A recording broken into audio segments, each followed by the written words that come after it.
Okey, baik. Bismillahirrahmanirrahim. Assalamualaikum warahmatullahi wabarakatuh. Untuk part yang kedua, yang semalam kita dah buat menu, ikon, ada tajuk, ada UX ataupun view, kemudian ada level ataupun power.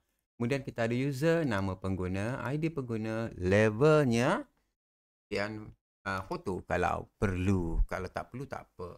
Okey, kemudian kita untuk laporan ada ID tarikh dan kita ada display. Okey.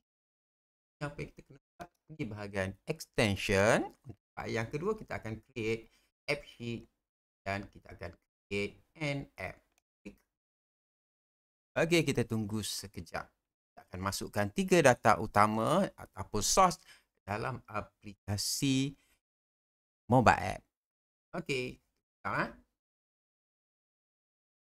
Seterusnya pangkah tak apa, pangkah.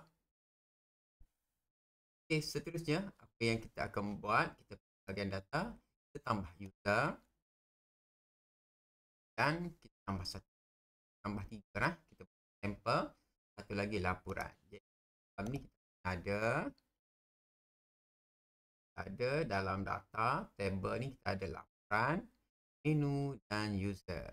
Menu dan kita boleh tambah nanti untuk laporan dan sebagainya. Okey, itu untuk part yang kedua. Kita jadikan source tadi sebagai aplikasi. Kita akan masuk dalam part yang ketiga selepas ini. Sekian. Assalamualaikum warahmatullahi wabarakatuh. Bye-bye.